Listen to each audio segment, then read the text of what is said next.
In October, one mistake erased 9 perfect innings. On October 7, 1981, Dave Smith entered a scoreless playoff game with no room for error and gave the Astros exactly none. Denny Walling got the walk-off, Joe Niekro got the masterpiece, but Dave Smith kept the game alive long enough for either of them to matter. Welcome back to Astro 100. I'm documenting one game per player till I reach 100. Today's episode is Astro 32. Today's player is Dave Smith. The game is October 7, 1981, Dodgers at Astros, National League Division Series Game 2. The Astros win it, 1-0 in 11 innings. And today's idea is simple. Relief pitching isn't always about the last out. Sometimes it's about preserving the right ending. So before we get to Smith, we need to understand the emotional weather in the building. The whole postseason exists because 1981 was ripped in half by a 50-day player strike. Major League Baseball came back with a split-season format, and that produced the first divisional playoff round of the modern era. The Dodgers had won the NL West first half at 36-21, and the Astros won the second half at 33-20. Around the league that same week, the Expos and Phillies were fighting in the NL East Series, while the Yankees and Brewers and the A's faced the Royals on the American League side. Hovering above all of that was Fernando Mania, with Fernando Valenzuela on his way to the Cy Young and Rookie of the Year. So this isn't just a playoff game. This is one of the signature games from one of the weirdest seasons that baseball has ever staged. Now the clubhouse temperature. Houston came in feeling dangerous, but never comfortable. This was a club built on pitching and strain. Astro Daily said their offense had earned the nickname the Chinese water torture offense because the scoring came so slowly, drip by drip, while the arms did the real work.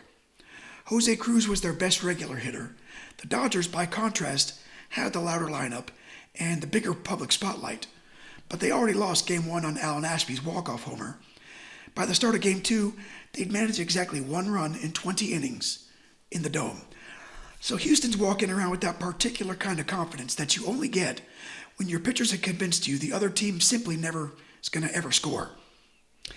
LA, meanwhile, was irritated, squeezed, starting to feel the Astrodome close in on them once more. The managerial contrast is great here. Bill Verdon was a calm, disciplined baseball lifer, and a man who stressed fundamentals and had already led Houston to its first postseason berth the year prior, 1980. Tommy Lasorda was the opposite kind of force, loud, theatrical, and eventually a Hall of Fame manager, but just as competitive and just as relentless. On the mound, you got 2 veterans. For Houston, Joe Niekro, the knuckleballer who became an Astros ace, the club's all-time wins leader, and a guy who'd already put together 21 wins in 1979, then 20 in 1980. For Los Angeles, Jerry Royce, a left-hander having a terrific 1981 season, and importantly for our story, a former Astro. That matters because the cleanest common player thread between these two teams is Royce himself. He'd worn Houston colors earlier in the decade. Now he was back in October, trying to suffocate his old club. And that also gives you the rivalry layer. These two clubs weren't meeting in some random bracket. In 1980, the Astros had swept the Astros in the final regular season weekend to force a 1-game tiebreaker. Then Houston beat LA in that playoff to win the West and reach its first postseason. In 1981, the strike split the season, and now here they were again with the Dodgers carrying first half status, the Astros carrying second half status, both teams carrying fresh memory. Astros Daily flat out says the Astros had just gone through this feeling again the week prior. They kept needing one more win and kept struggling to get it. So there's history here, but also deja vu. This series feels less like a new chapter than like an unresolved argument between the same two teams. Now let's place Dave Smith in that world. Smith was born in Richmond, California, attended San Diego State, and got drafted by Houston in the 8th round in 1976. He reached the majors in 1980. He wasn't yet the fully formed closer that Houston fans later remember. On this October afternoon, he's a 26-year-old right-hander in just his second big league season, already useful and already trusted, but he wasn't yet the established 9th-inning institution he would one day become. Now, his rookie year had been excellent. 57 appearances, 1.93 earned run average, 10 saves, and a 5th-place finish in Rookie of the Year voting. In other words, the Astros weren't bringing in a random arm here. They're bringing in a young, high-leverage reliever whose poise already helped a postseason club. And that's what makes this game important for Smith. It's easy to remember him later as the long-haul closer, the two-time All-Star, the man with 199 saves for Houston. But in October 1981, he's still becoming that version of himself. This game matters because it shows the trust arriving before the resume is complete. Tied postseason game, heart of the rival lineup, a thin margin environment, and Bill Verdon hands the ball to Dave Smith for the ninth inning. That's the manager saying very clearly, I believe this guy can carry the middle of a masterpiece without cracking. The game itself opens like a fist clenching. Royce is sharp, Niekro's not exactly sharp, but he is resilient, which is a different kind of dangerous. The Dodgers keep putting traffic on the bases almost immediately. In the second, Mike Scotia singles, Bill Russell walks, then Niekro punches out Royce to end it.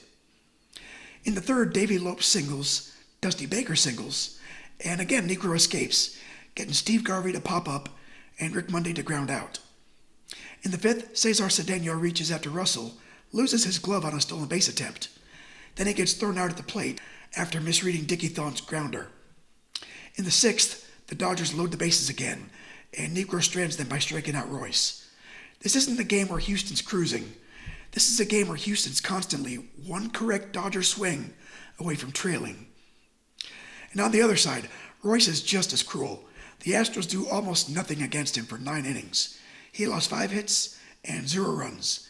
The Astros threaten in the ninth when Scrap Iron Phil Garner opens with a single and Jose Cruz adds another.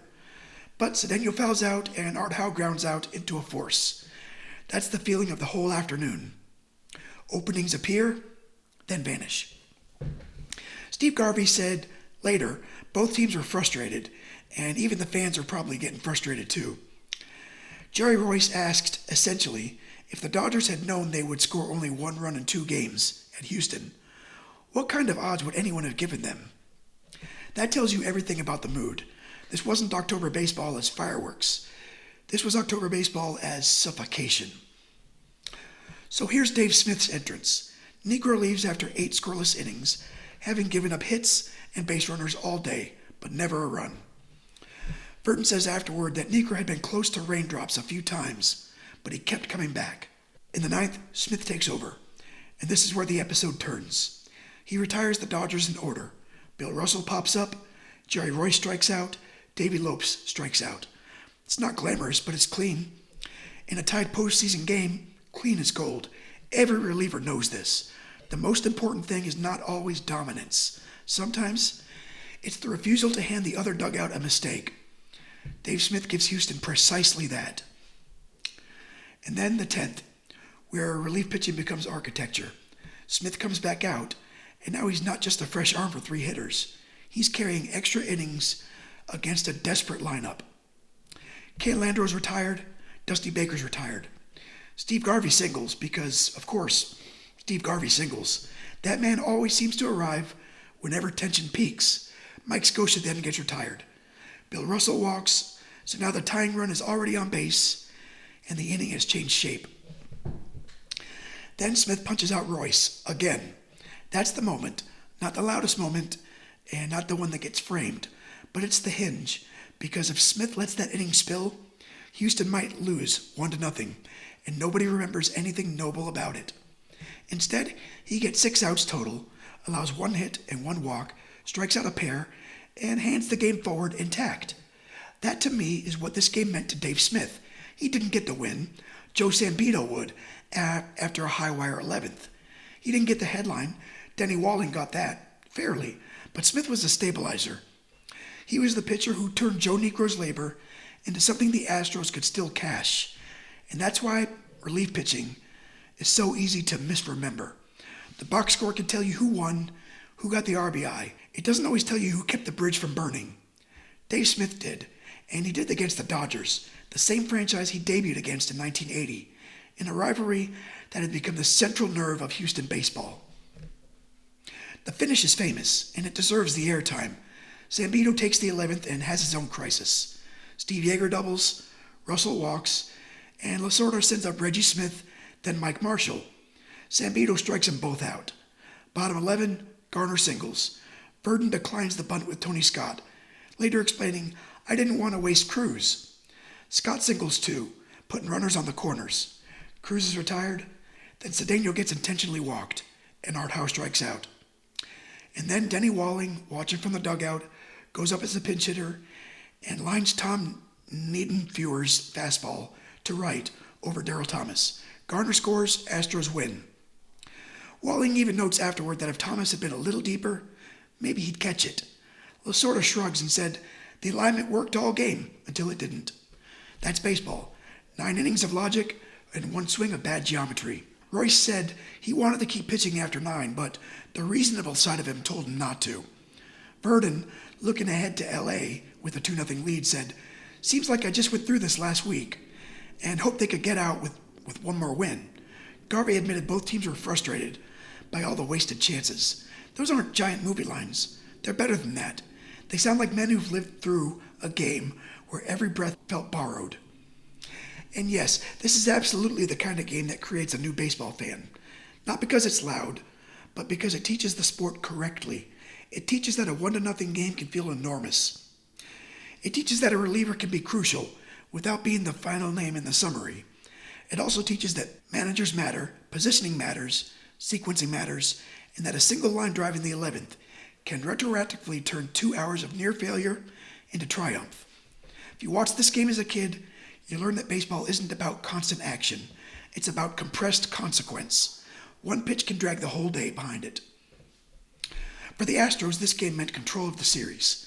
They went to LA up 2-0 after winning both home games on walk-offs, backed by dominant starts from Nolan Ryan in Game 1, Joe Niekro in Game 2. But the story after this game is painful. The Dodgers won all 3 games in Los Angeles. Bert Hooton took Game 3, Fernando Valenzuela took Game 4, Jerry Royce came back and shut out Houston in Game 5. The Astros would score only 6 runs in the entire series. The Dodgers then beat the Expos in 5 and the Yankees in 6 to take the World Series. So Game 2 becomes one of those strange baseball artifacts. A brilliant October win that didn't lead where Houston wanted, but still remained true on its own.